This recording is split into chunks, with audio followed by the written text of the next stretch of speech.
तो दोस्तों, आज मैं एक हॉलीवुड मूवी द फाउंडर की एक्सप्लेनेशन करूंगा। यह मूवी मैकडोनाल्ड की रियल स्टोरी के ऊपर बेस्ड है, जो 2016 में रिलीज हुई थी। कहानी की शुरुआत 1954 में होती है, जहां हमें एक आदमी दिखाया जाता है जिसका नाम रे क्रॉक होता है। रे काफ़ी ज़्यादा हार्ड वर्किंग होता है और वह काफ़ी कुछ अपनी लाइफ में अचीव करना चाहता है। रे ने पहले एम्बुलेंस ड्राइवर की नौकरी की, उसने बैंड में पियानो भी बजाया है, सेल्समैन बनकर पेपर कप भी बेचे हैं, उसने रियल एस्टेट का काम भी किया है और अब वह 52 साल की उम्र में मिल्क शेक मिक्सचर्स की कंपनी प्रिंस कासिल में काम करता है और वह मिल्क शेक मिक्सचर्स मशीन बेचता है। रे अपनी मशीन को बेचने की बहुत कोशिश करता है, लेकिन कोई भी उसकी मशीन नहीं खरीदता। फिर रे अपनी सेक्रेटरी को कॉल लगाता है और वह कहती है कि 6 मिक्सचर्स का ऑर्डर आया है, लेकिन रे को इस बात पर बिल्कुल भी विश्वास नहीं होता। रे उस ऑर्डर को करने वाले व्यक्ति से बात करता है। वो आदमी कहता है कि हमें 6 नहीं बल्कि 8 मिक्सचर्स चाहिए। रे इस बात से बहुत खुश होता है। फिर रे एरिजोना उस बंदे के रेस्टोरेंट में पहुंचता है जिसने मिक्सचर्स का ऑर्डर लगाया था। वहां पर बहुत से लोग लाइन में अपने बर्गर के लिए खड़े हुए थे। रे इसे देखकर हैरान होता है, क्योंकि उस समय के सभी रेस्टोरेंट में वेटर्स लोगों के पास ऑर्डर लेने के लिए खुद आते थे और कुछ समय बाद प्लेट में खाना लेकर लोगों के पास आते थे। लेकिन इस रेस्टोरेंट का सिस्टम बिल्कुल अलग था। इस रेस्टोरेंट का नाम मैकडोनाल्ड हैमबर्ग्स होता है। फिर रे लाइन में लगकर एक बर्गर और एक कोक का ऑर्डर देता है और उसे पैकेट तुरंत ही मिल जाता है। रे पास में बेंच में बैठकर बर्गर खा रहा होता है कि वहीं पर एक आदमी सफाई करते हुए रे के पास आता है और पूछता है कि बर्गर कैसा लगा। रे कहता है कि बहुत ही अच्छा हो। वह आदमी अपना नाम मैकडोनाल्ड बताता है। रे उसी आदमी से मिलने आया था। रे कहता है कि मेरा नाम रे क्रॉक है, आपने मिल्क शेक मिक्सचर्स मशीन का ऑर्डर किया था। मैक कहता है कि मेरे भाई डिक ने किया होगा। फिर मैक रे के कहने पर अपने रेस्टोरेंट का टूर कराता है। मैक रे को अपने स्पीडी सिस्टम के बारे में बताता है और कहता है कि प्रत्येक बर्गर में 2 अलग अलग अचार, प्याज और सरसों होता है और अंत में आपका बर्गर 30 सेकंड में तैयार हो जाता है। मैक कहता है कि ये पूरा किचन और सामान हमने बनाया है, ये सभी आइडियाज मेरे भाई डिक के हैं। रे इन दोनों के काम से बहुत ही खुश हो जाता है। रे इन दोनों से इनके पूरी स्टोरी पूछता है कि उन्होंने इन सब की शुरुआत कैसे की। मैक और डिक इसे अपनी पूरी कहानी बताते हैं कि कैसे इन्होंने एक ट्रक ड्राइवर की नौकरी, थिएटर खोलने से लेकर एक शानदार रेस्टोरेंट की शुरुआत की। इसके बाद रे अपने घर चला जाता है। उसे रात भर नींद ही नहीं आती। वह रात भर मैकडोनाल्ड के बारे में ही सोचता रहता है। इसीलिए रे अगले दिन मैक और डिक के पास जाता है और मैकडोनाल्ड की फ्रेंचाइजी बनाने के बारे में कहता है। इस बात पर डिक कहता है कि हम पहले से ही कोशिश कर चुके हैं, हमारे 4 और रेस्टोरेंट हैं, हम अपना पूरा ध्यान इसी रेस्टोरेंट पर देते हैं। इसी समय रे को ऑफिस में एक नई डिजाइन का रेस्टोरेंट फोटो पर दिखाई देता है, जिसे डिक गोल्डन आर्चर्स कहता है। यह रेस्टोरेंट फिनिक्स में है। फिर रे गोल्डन आर्चर्स को देखने जाता है, उसे वह बहुत ही पसंद आता है। फिर रे अपनी वाइफ ईथल क्रॉक को मैकडोनाल्ड के बारे में बताता है, लेकिन उसकी वाइफ उसे मिक्सचर्स के सेल्स पर ध्यान देने को कहती है। रे सेल्समैन का काम करते करते बहुत ही तंग आ चुका था। रे मैकडोनाल्ड भाइयों के पास दोबारा जाता है और उनके साथ काम करने के बारे में कहता है कि हम सब मिलकर मैकडोनाल्ड की नई फ्रेंचाइजी बनाएंगे। वो दोनों भाई मान जाते हैं और रे से एक कॉन्ट्रैक्ट साइन करवाते हैं। फिर रे खुद फ्रेंचाइजी का काम अपने हाथों ले लेता है। उसके लिए वह बैंक से अपने घर को गिरवी रखकर लोन लेता है। फिर काम की शुरुआत होती है, लेकिन बीच में बहुत सी परेशानियां आती हैं। कुछ चीज़ें ऐसी होती हैं जो मैकडोनाल्ड भाइयों को पसंद नहीं आती और कुछ चीज़ें रे को पसंद नहीं आती, लेकिन कैसे भी करके एक रेस्टोरेंट तैयार हो जाता है।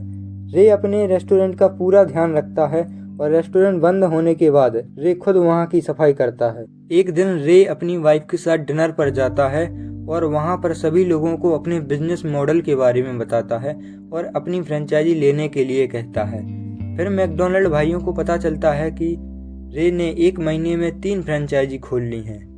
वे सोचते हैं कि हमने रे को अपने स्पीडी सिस्टम के बारे में बताकर कोई गलती तो नहीं की, रे उसे मेंटेन कर पाएगा या नहीं। और फिर वही होता है। उसके दोस्त फ्रेंचाइजी को अच्छे से नहीं चला पा रहे थे। इसके बाद रे काफ़ी नए नए दोस्त बनाता है, बहुत से इवेंट करता है और कई लोगों को मैकडोनाल्ड फ्रेंचाइजी देता है। बहुत से लोग मैकडोनाल्ड फ्रेंचाइजी खरीद लेते हैं और क्वालिटी कंट्रोल का भी ध्यान रखते हैं। इसके बाद रे एक रेस्टोरेंट में डिनर करने के लिए जाता है। उसे वहाँ का खाना बहुत पसंद आता है और वह उस रेस्टोरेंट के मालिक रॉली के सामने खाने की तारीफ करता है।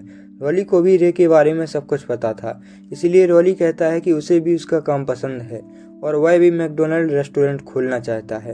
इन्हीं सब बातों के बीच रॉली रे को अपनी वाइफ जोआन से मिलाता है। रे इससे बहुत इम्प्रेस होता है। इसके बाद जोआन को रे के बारे में पता चलता है कि कैसे रे ने मैकडोनल्ड बिजनेस शुरू किया। इसके बाद जोआन को भी रे में इंटरेस्ट आने लगता है। इसके बाद जोआन रे को गाना सुनाती है और पियानो बजाती है। फिर दोनों मिलकर पियानो बजाते हैं और गाना गाते हैं। अगले दिन रे की सेक्रेटरी रे को बताती है कि हमारे सारे पैसे खत्म हो चुके हैं और हमारे रेवेन्यू कट सिर्फ 1.4% है और यह बहुत कम है। फिर रे डिक से फ़ोन पर कहता है कि उसे 3.5% कट चाहिए, लेकिन डिक नहीं मानता। रे गुस्से से फ़ोन रख देता है। फिर रे रॉली के पास कुछ पैसे उधार लेने के लिए जाता है, लेकिन रॉली के पास भी पैसे नहीं थे। रॉली बोलता है, मैं आपकी हेल्प तो नहीं कर सकता, पर जोआन के पास एक अच्छा आइडिया है। जोआन कहती है कि मेरे पास ऐसा आइडिया है जिससे हम $100 तक का खर्चा हर साल बचा सकते हैं और मिल्क शेक बनाने का टाइम भी आधा कर सकते हैं। फिर वो रे को एक पाउडर दिखाती है जिसका नाम इंस्टामिक्स होता है, जिसे पानी में मिलाकर वह मिल्क शेक जैसा ही लगता है। रे को वह बहुत पसंद आ जाता है। रे डिक को फ़ोन करता है और उस पाउडर के बारे में बताता है, लेकिन डिक यह कहकर फ़ोन रख देता है कि ऐसा कोई पाउडर हो ही नहीं सकता। अब रे पूरी तरह से कर्ज में डूबा है। बैंक से निकलते समय उसे एक आदमी मिलता है जिसका नाम हैरी है। हैरी कहता है कि मैं उसकी मदद कर सकता हूँ। फिर रे हैरी को अपने कॉन्ट्रैक्ट और ट्रांजैक्शन रिकॉर्ड दिखाता है। इसके बाद हैरी फ्रेंचाइजी की ज़मीन के बारे में पूछता है। रे कहता है कि फ्रेंचाइजी खुद ज़मीन ढूंढता है जो भी उसे पसंद हो। वह हमसे कंस्ट्रक्शन लोन लेकर खुद बिल्डिंग बनाती है। हैरी कहता है कि आप उसे सिस्टम वर्किंग और ट्रेनिंग के बारे में बताते हैं। इसके बाद पूरी जिम्मेदारी फ्रेंचाइजी की होती है। इस बात पर रे हाँ कह देता है। इस पर हैरी रे को बताता है कि आप बर्गर बिजनेस में नहीं, आप रियल एस्टेट के बिजनेस में हैं। हैरी कहता है कि आप उस ज़मीन को खरीदें और फ्रेंचाइजी को लीज पर दें। इससे आपको ज़मीन का किराया भी मिलता रहेगा और उस अमाउंट से आप नई ज़मीन खरीदकर उसे भी लीज पर दे सकते हैं। इससे आपका रेवेन्यू भी बढ़ेगा और फ्रेंचाइजी पर पूरा कंट्रोल होगा, जिससे अगर वो आपके हिसाब से काम नहीं करते तो आप उनकी लीज ख़त्म कर सकते हैं और आपका पूरा कंट्रोल डिक और मैक पर भी रहेगा। रे हैरी की बात मान जाता है। हैरी रे को इन्वेस्टर्स तलाशने में मदद करता है। इसके बाद धीरे धीरे मैकडोनल्ड पूरे देश में फैल जाता है और रे अपनी नई कंपनी फ्रेंचाइजी रियलिटी कॉरपोरेशन खोलता है। इस पर मैक और डिक फ़ोन से रे से इस कंपनी के बारे में पूछते हैं। रे कहता है कि मैं इस कंपनी के द्वारा लोगों को ज़मीन लीज पर देता हूँ। तो डिक कहता है कि तुम हमसे पूछे बिना ये सब नहीं कर सकते। तो रे कहता है कि फ्रेंचाइजी के अंदर क्या हो रहा है इस पर तुम्हारा कंट्रोल है, लेकिन फ्रेंचाइजी के बाहर क्या हो रहा है इस पर तुम्हारा कंट्रोल नहीं है। रे फ़ोन रख देता है। इसके बाद रे रॉली को मिल्क शेक पाउडर इंस्टामिक्स का पूरा डब्बा देते हैं ताकि सभी फ्रेंचाइजी इस पाउडर से बनी मिल्क शेक शेयर कर सकें। इसके बाद जोआन और रे एक दूसरे को चाहने लगते हैं। वे दोनों रात भर फ़ोन पर बातें करते रहते हैं। ईथल को भी यह बात पता थी, लेकिन वह शांत रहती है। अगले दिन डिक रे को फ़ोन करके कहता है कि मिल्क शेक में कोई भी पाउडर का तरीका चेंज नहीं होगा, लेकिन रे मना कर देता है। इस पर डिक कहता है कि तुमने कॉन्ट्रैक्ट साइन किया था, तुम ये नहीं कर सकते। रे कहता है कि तुम दोनों की ना सुनकर मैं थक चुका हूँ। तुम्हें पैसे नहीं कमाना तो मत कमाओ, लेकिन मुझे और मेरी सभी फ्रेंचाइजी को मत रोको। डिक कहता है कि तुम ऐसा नहीं करोगे। रे कहता है कॉन्ट्रैक्ट दिल की तरह टूटने के लिए ही बने होते हैं। फिर रे घर जाकर ईथल से डिवोर्स ले लेता है और वकील से जाकर कहता है कि ईथल को घर, इंश्योरेंस, गाड़ी सब दे दो। इसके बाद रे कॉन्ट्रैक्ट को तुड़वाने के लिए दूसरे वकील के पास जाता है। वकील कहता है इसमें खर्चा बहुत आएगा। इसके बाद रे डिक को इंस्टामिक्स का पैकेट और एक लेटर भेजता है जिसके ऊपर मैकडोनल्ड कॉरपोरेशन लिखा होता है। फिर डिक रे को फ़ोन करके कहता है कि तुमने लेटर के ऊपर मैकडोनल्ड कॉरपोरेशन क्यों लिखा, इससे लोग सोचेंगे कि ये तुम्हारी कंपनी है। इसके बाद मैक गुस्से से डिक से फ़ोन ले लेता है और रे से कहता है कि इस बिजनेस को हमने बनाया है, तुमने इसमें कुछ भी नहीं किया है। फिर रे कहता है कि मैं सबसे पहले मैकडोनल्ड में एक आइडिया लेकर आया था जिससे हम आगे बढ़ सकें। लेकिन तुम वहीं पर रहना चाहते हो जहां तुम हो। बिजनेस एक जंग की तरह होता है, मैं इसे हमेशा से ही जीतना चाहता था। मैक कहता है कि हम तुम्हें इस कंपनी से निकाल रहे हैं, हम इस पर केस करेंगे। रे कहता है कि तुम इस केस को अफोर्ड नहीं कर पाओगे, मैं एक बड़ी कॉरपोरेशन का CEO हूँ और मेरे पास 17 राज्यों में आउटलेट्स और ज़मीनें हैं। इसके बाद मैक की तबीयत बिगड़ जाती है और वह वहीं पर बेहोश हो जाता है। अगले दिन रे मैक के पास आकर उसे एक ब्लैंक चेक देकर चला जाता है। इसके बाद डिक रे को कॉल करके कहता है कि उसे 17.5 करोड़ रुपए अलग अलग खुद के लिए और मैक के लिए, वो भी टैक्स लगाकर चाहिए, और कंपनी के प्रॉफिट का 1% हिस्सा भी मांगता है। इस बात से रे को गुस्सा आता है। इसके बाद रे, मैक, डिक और हैरी अपने अपने वकीलों के साथ मीटिंग करते हैं। रे का वकील कहता है कि रे को कंपनी की 1% प्रॉफिट छोड़कर सारी शर्तें मंजूर हैं। इसके बाद मैक और डिक राजी हो जाते हैं और मैकडोनाल्ड को बेच देते हैं।